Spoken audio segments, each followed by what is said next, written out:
Also released the video game High on Life in 2022. Developed through studio Squanch Games. It became the top-selling game on Steam. And fourth mode played Xbox Game of the Week of its release. Roiland won an Emmy for Rick and Morty. Okay, right, okay. It's funny I played it with Game Pass. Man, maybe. Every bit I saw on Twitter looked really bad. I know it's not fair to judge it by its cringiest moments. I guess it just bothers me that he's just using the Morty voice again. And I really hate this, like, genre of over-explaining comedy. Wasn't, like... Can't we all agree that the best Rick and Morty bits are the ones where they run through, like, 3 or 4 jokes in 10 seconds and they move on to the next scene and not do the Family Guy thing of, like, Peter will fart on Meg's face and then she'll be like, you farted on my face, and he'll be like, nah, yeah, I farted on your face, and she'll be like, that's gross, and he'll be, nah, I love farting on your face, I'm gonna do it again. From farting on your face, you can't get out of my face, you're farting on your face, your face is trapped, you can't, and then it just does that for like 6 minutes or something. There was some bits from the High on Life shit, man, like that stupid Akira elevator bit where it was like, yeah, thank you, congratulations, we all get reference humor, and and we all get not shutting the fuck up. We all understand. For some reason, they try to be smarter than their own jokes. Yeah, to me, it reeks of insecurity. It reminds me of something that Video Game Donkey said in his review of Banjo-Tooie, where he said that the puzzles and the levels in Banjo-Kazooie were confidently simple. That they were okay with being simple because they were confident in the satisfaction and in the interest of that, and they didn't try to over-design their shit or, like, outsmart themselves or their players. And I think sometimes, like, it's okay for you to just do a joke and, like, move on, rather than, like, thinking, oh my god, they've already done that joke. We have to, like, meta commentary on the joke, so it's not the same as the joke that the joke they already heard of is, and we have to, like, wrap up this joke in, like, this meta irony package. Isn't this something people are complaining about a lot with this new, Velma show, which looks like dog shit? That it's like, it feels like the writers were insecure with the material they wanted to make, so everything has to be, like, hyper-ironic and like, meta-tangential, you know? I hate that shit, man. I hate that so much. There's nothing wrong with being sincere with your jokes. It always comes to insecurities for you? Yeah, I think they're pretty common. Is this when you explain why Smiling Friends is better than almost every other adult animated series? Well, I don't know if you're trying to bait me into a trap here, but I do genuinely think that Smiling Friends has a really good comedic sensibility. Not just for its tone, but also because it just makes the jokes. It doesn't try to, like, outsmart themselves or anyone else. They just make the jokes. We're also cynical, you know? You can make cynical jokes, but there's nothing worse than trying to... It's insecure because you're trying to cash in on both the initial joke and on the meta commentary on the joke. And that's really dumb. You can't do both. This is like a law of comedy, okay? In terms of, like, the weight of your joke, you can cash in on a joke, or you can cash in on a deconstruction of a joke. But if you try to do both at the same time, it comes across as really weird and disingenuous. Like, you thought the joke was funny, but you thought it wasn't smart enough for you, so you have to add on top of it, like, the extra, like, oh yeah, haha, but, like, not really, you know? And then it's like, okay, so what was the actual, like, are you making the joke, or are you criticizing it? Rick and Morty is generally okay about this, I think, for the most part. Because they tend to have a pretty, like, quick pace. Family Guy is abysmal, but they do have some good episodes. People will pretend that Family Guy is bad all the time, but it's not. Family Guy is just really bad when it's bad, but it has had some incredibly good episodes and jokes. The main thing is that comedy requires confidence. Yeah, for sure. 100%. What about The Simpsons? I thought they did good. Well, this is why the earlier episodes of The Simpsons are really, really good. Like, I don't know, seasons like 3 to 8 are the ones usually people will say are like the absolute pinnacle. They did so much with those. And they weren't that cynical either. They weren't that, you know? I don't know. Yeah. For a lot of you, I mean, a lot of you weren't even alive back when this happened, but treat yourself. Go back and watch some of the earlier Simpsons episodes. Not only is it like a really interesting kind of like anthropological dig into the origin of all modern adult animated comedy, but they're really good. Futurama was better. No. Futurama was never better than the best of Simpsons. The best of Simpsons, the just few seasons in there that were the core that everyone who cares remembers, that has always been better than Futurama. As a whole, Futurama is far better than Simpsons, because Futurama was consistent. Futurama, like, If Futurama versus like seasons 2 to 8, Simpsons wins. I mean, Simpsons 2 to 8. Simpsons wins. Futurama versus Simpsons as a whole, Futurama blows them out of the water. By far. I would say that the level of quality Futurama maintains is just a bit below peak Simpsons, but it does it the whole way through. And that's a miracle. I'm not trashing Futurama. I think overall Futurama is the better show and the more impressive like pedigree, I guess, like in terms of the quality of its you know, like its overall impact on the medium. Don't you find it somewhat tiring that it seems like all adult animated comedy relies on being overly cynical? Yeah, which is one of the reasons I like Smiling Friends. I don't think Smiling Friends is that cynical. It's edgy, but that's not the same as being cynical. In fact, there's an episode in the Smiling Friends where there's like some guys come in called the Frowning Friends, and they're like, haha, we actually like misery, and they get called out in their hypocrisy, albeit in a really abstract and edgy, you know, way, but still, yeah. Yeah. I think it's uplifting in a lot of ways. Pixelated and Afraid is a good new Simpsons episode. I don't know. I haven't watched any new Simpsons stuff in so long. So long. Is Conker's Bad Fur Day in a good adult animation? That is a video game, but it is a great video game. Yes. Oh, the misery. True. Futurama reboot will be awful. Probably. Yeah, reboots tend to be. Is Futurama the only time creators of one good cartoon IP made another good IP with a similar style? No. American Dad is better than Family Guy. Because American Dad actually has an emotional through line, and there's no emotional through line to Family Guy. In Family Guy, anyone can die at any time, and they come back the next scene because it's all like, it's all like you're in like the Toon Zone or whatever. Whereas American Dad does have some. There have actually been some bits of American Dad that I thought were genuinely like emotionally. Powerful is way too much, but more like a bit resonant, you know. And that's impressive considering the tone the show normally hits. It takes effort to get that out, you know. But the Cleveland Show is the worst thing ever created. Yeah, nobody talks about the Cleveland Show. Have you watched the Midnight Gospel? Yes, I have.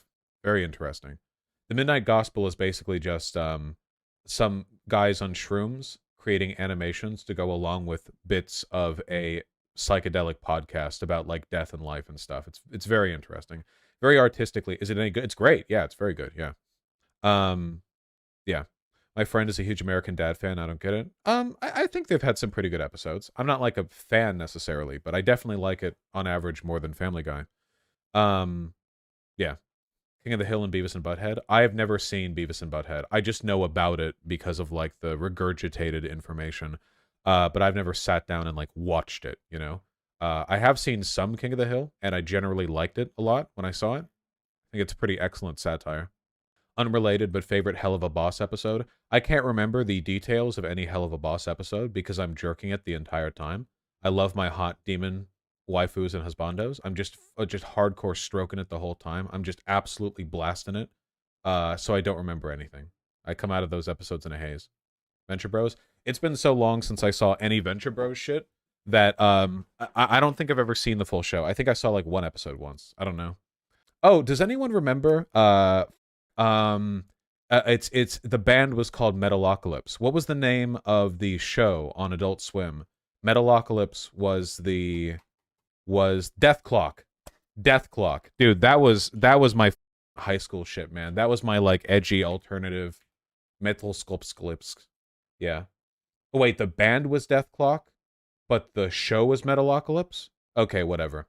Basically, the premise was that it was a real metal band who did like comedy metal, kind of like, you know how Weird Al Yankovic makes songs that sound good, but the main point of the song is that the lyrics are funny? They did that except with heavy metal.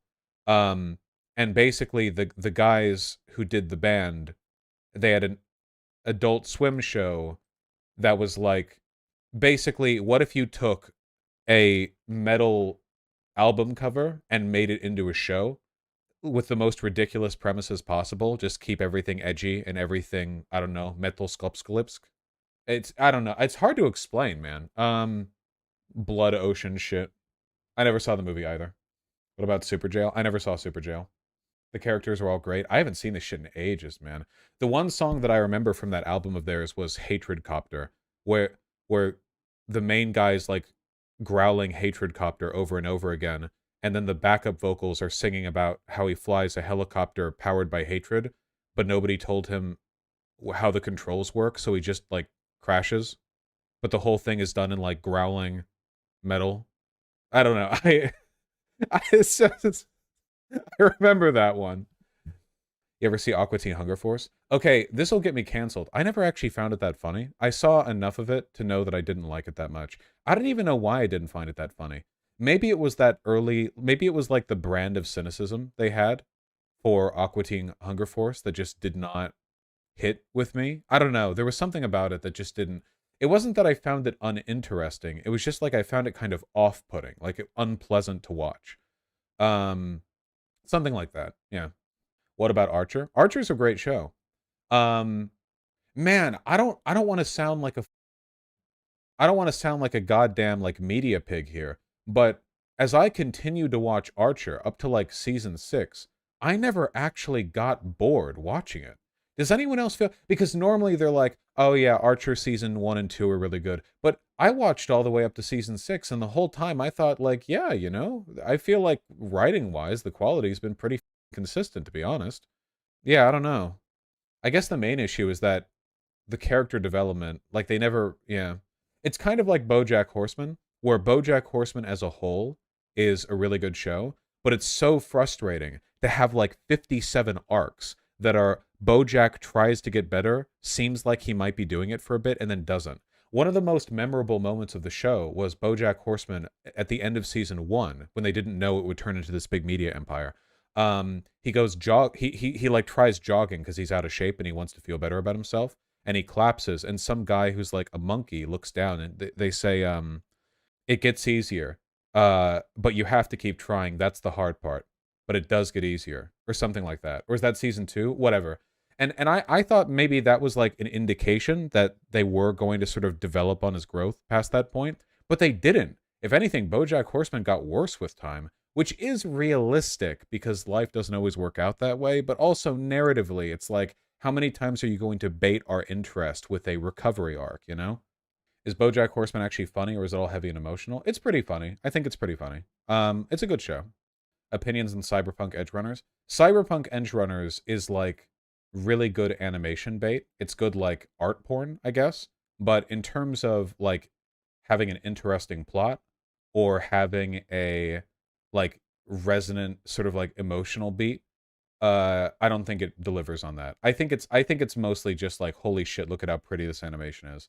But I wasn't really sold on anything beyond that because it was so obvious. Everything that was going to happen seemed really obvious. Like from basically episode 2, we know exactly what's going to happen to the main guy. We established the chick's interest in the moon. Like, it seems like everything was laid in really like early, and everything from A to B was just like an animation showcase, which again, I don't mind. It's Trigger Studios. They do great stuff, but I do wish a bit more could have been done with it. What do you think of Big Mouth? Probably about the same as what everyone else thinks of Big Mouth. That is to say, it's off-putting and weird, and I can't believe they canceled Inside Job and are keeping that shit around. Yeah, I've seen Primal. Primal's really good. I have not seen Xavier Renegade Angel. That's the point of a tragedy show? No, I've seen shows that are tragic. You can do more with the character beats. Isn't that the point? Felt it was a depiction of the cycle of poverty. No, guys, I'm not saying their downfall was inevitable. That was my problem. I'm saying the writing was boring and predictable. That was my problem. Vaush Big Mouth actually has some decent sex education stuff in it. I feel like there has to be a better way to deliver that information, especially since Big Mouth is explicitly a show for adults. Like, it's marketed as a show for adults, so I don't know why. I don't know. I don't know. More like Small Mouth. True. They canceled Inside Job, man. It's still recovering. I liked Inside Job, goddammit. Have I seen Space Dandy? I didn't find it that interesting. But yes, I have. Have I seen Tuca and Birdie? Yes, Tuca and Birdie was good. I like Tuca and Birdie a lot. Though I didn't like season 2 as much as season 1. Man, the thing... There's like this consistent problem with semi-serialization that that keeps plaguing shows in this genre. You know what I mean? Where shows will be mostly episodic, but there will be a couple of narrative threads that get pulled along from episode to episode. I feel like semi-serialization in a lot of ways is actually worse and more frustrating than a show that is just purely episodic. If you're doing something that's like 98% episodic, the little bits of, oh, they might follow up on this are just frustrating, right? Like, if you know the show is capable of remembering stuff from episode to episode, it's actually really frustrating when it's like, okay, 98% of character growth is going to be dropped in between episodes, but sometimes the 2% will get carried. It's like, okay, well then how should I like learn to care about any of this? Adventure Time was bad for that. Yes, Adventure Time was so bad for that. Adventure Time is a good show that is only a great show if you remember 2 episodes per season. Adventure Time is like broadly good, but to like really elevate it, you have to remember like 2 to 3, maybe 3 episodes per season. And that's all people remember, because there's a lot of boring filler bullshit in that show. There is. That's a straight fact. 100% that's a straight fact. They are not all winners. The last 2 seasons, I feel they dropped the episodic stuff, though. For Adventure Time, the last season of Adventure Time had more episodic stuff than the other stuff. That was when they started doing those big episode drops, like the 8-episode Marcy the Vampire Queen thing, and then the End of the World, whatever. It was so frustrating that they put a BMO episode in the final season. Yeah, I know they're trying to like throw one out to the BMO fans or whatever, but honest to God, BMO. BMO was never funny. I get the bit. I get the joke. It's like a cute little robot dude who's blissfully unaware of his surroundings and says cute stuff, okay? I get it. It's been 10 seasons. I fully get it. The main difference is that Jake and Finn have grown up over 10 seasons, but BMO hasn't, because BMO is, of course, you know, BMO. Yeah, BMO is like a side character who occasionally gets main episodes. Not to be annoying, but all we're doing is getting Vaush opinions on animated shows. Can we move on? Do you know what a live stream is? Vaush Media Take Moment? Yeah. You all agree with me on this, that, the other, and then you get mad when I drop real truths. Glad to hear that, King Nix. Adventure Time is struggling with the story and being a surreal piece of art. Oh, well, they tried to juggle a lot of stuff, and I think they got quite a bit of it. Harley Quinn or Young Justice? IYO? I haven't seen that shit, okay? Can we, listen, if we're talking cape shit, okay, can we just acknowledge that there was only one good cape shit TV show, apart from Teen Titans, because we're leaving that out of the equation, okay? And it was, of course, the early DC animated universe, okay? I'm talking Batman, the animated series, Superman, the animated series, the Justice League, and then Justice League Unlimited. That shit right there. The titans upon which everything else was built. They were so good, dude. They went so above and beyond. Holy shit, okay? They went places that I genuinely did not think that, like, I feel like there was a censorship team, or there was like a squad of people at, Warner Brothers who were like, hey, can they do that? Can they do that? And like people are like sneaking scripts by them or shit. Holy shit. Batman Beyond is part of it. Yeah, Batman Beyond is part of it. 100%. Batman Beyond, yeah. Damn. To give you an idea of how far they go in that shit, I'm pretty sure the last episode of the DC animated universe, Justice League Unlimited, is a group of like government created superhumans warping reality and getting fought and like killed by the government and by superheroes. And Batman encounters the last and strongest of them, who's a teen girl. And the teen girl is dying because the psychic powers she was given are like way overtuned for her brain. And Batman chills with her and just talks to her while she dies. And that's the last episode of the last season, I think, of the thing. They just end on that.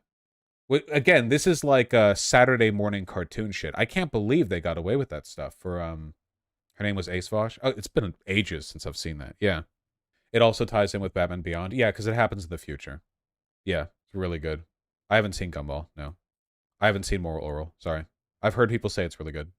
Could you play the clip of Ace's death on stream? No, I couldn't, unfortunately.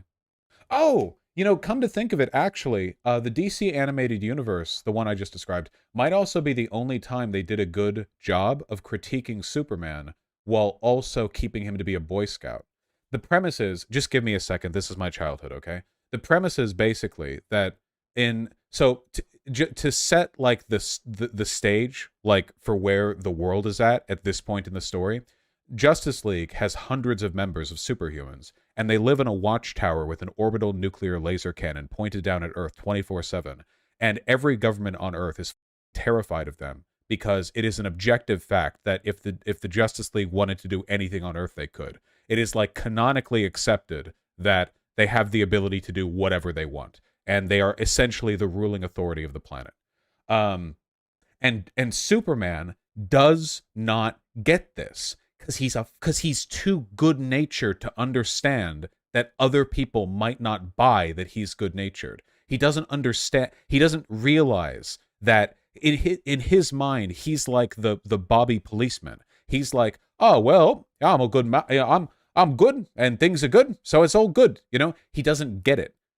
So when the US government starts building like these black ops secret sites with like experimental superhumans and whatever, and when people who are more aligned with the US government, like the Atom, who used to be a part of the Air Force, start turning against Superman, he's really confused and he starts getting angrier and angrier. And all the while, Lex Luthor is running for president, and that's pissing Superman off because he's done this whole like reform arc and the public accepts him, and Lex Luthor owns like the media and he's super rich, so he can do whatever he wants. And Superman is sitting up here in his nuclear tower getting angrier and angrier and angrier and angrier and angrier over time. And the entire arc of the main story of the Justice League Unlimited season 1 or 2, I forget which, is literally like every other character watching as Superman gets worse and eventually like takes on the government. The whole thing arcs through, and eventually, of course, it ends up with like a giant punch-out showdown with Lex Luthor, obviously, because that's where these things go. But the narrative arc, I think there was even a bit where Green Arrow, who in the comics is canonically an anarchist, I think, explains to Superman that he's a freak, and that they're like he's totally okay, basically, with the government investing in defense methods against Superman because Superman could like destroy the planet if he wanted to. Yeah, Flash had a badass moment in that arc. Yeah, he finished it off. It's really good, honestly. But one of the things that I liked about it was just that Superman maintains his like Boy Scout persona the whole way. It's critical of the way power is centralized, which is actually a surprisingly socialist critique of superheroes in, again, a children's Saturday morning cartoon. Justice Lords basically used to prove that. Yeah, they did that in the early Justice League, not Unlimited. I remember that, but I also thought that was kind of heavy-handed, right? But the idea was that, I mean, one of the narrative through lines is that one of the things that led to the Justice League turning evil in the alternative universe is that Superman killed Lex Luthor as he ran for president. And then of course, you know, the way things happen in our timeline, he, you know, whatever. Okay, sorry, I'm done. Wasn't Green Arrow a socialist, like he quoted Marx or something throughout? He looks like a socialist. I mean, what do we got? Look at this guy. You're telling me you don't trust this guy? Hell yeah. Green Arrow was a rich boy? Well, he inherited all that money and then he like donated all of it, didn't he? Or something? Wait, where's him without his mask? There we go. Look at him. Of course he's a socialist. He literally has the like Lenin pointy drip. He's like the good Batman? Yeah. All right, we're not out of politics yet. You people aren't done here. Who's better, Lex Luthor or Doctor Doom? I haven't engaged with much media with Doctor Doom in it, except I saw that awful Fantastic Four thing a while ago. God. Have you seen Batman The Dark Knight Returns 1 and 2? They're fantastic comic adaptations. Yeah, I actually do think that the animated adaptations of The Dark Knight Returns are really good. I do think that, yeah. They're not perfect to the comic, but I think they're really, really good.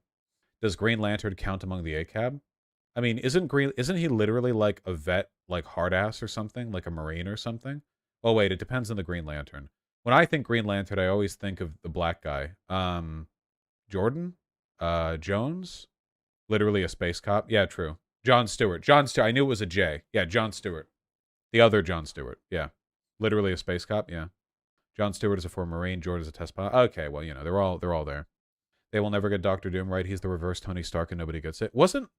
Isn't the point of Doctor Doom that he's like prophesized to save the world or something, and he thinks the only way he can do it is by having total control over everyone? Isn't that his motivator? He doesn't think he's evil. In fact, like in a utilitarian sense, working off the information he has, doesn't he have a pretty good argument? That's the point, right? That the world faces some kind of like ultimate threat that only his control can fix. But he believes it entirely. Like, obviously that's not really true, because if it was, then, you know, then they would have already lost because he's not in charge. But that's his motivator. Doctor Doom saved the world like 3 times. That's pretty good. He's just a massive narcissist. No, Doctor Doom wanted his loved ones back. I keep hearing different motivations here. I don't know how much he's actually motivated by like good intentions. I don't actually know. Yeah, him being base. My 2 civil rights heroes, MLK and JFK, right here together. Probably different for different comics. Comics, he has inconsistent motivations. This is the main thing that I really hate about talking about superhero comics. You guys realize, like, normally if you ask a question about a character, the answer isn't depends on the writer, right? Normally, that is not that's not like a normal. It just bothers me where it's like, oh well, what about, what's this character's personality? Okay, well, which run are we talking about? If superheroes were superpowers were real, would socialism be impossible to achieve? There's no practical way to flatten that hierarchy. Are you asking me whether the idea of superhuman abilities are fundamentally antithetical to political stability? Well, boy, do I have an 8-hour stun lock where I ramble aimlessly about a book idea I had once at you. No, we're not getting into that. I'm not doing that shit again. Nope. Nope, we're doing nope. Nope, nope, nope. We're doing other stuff.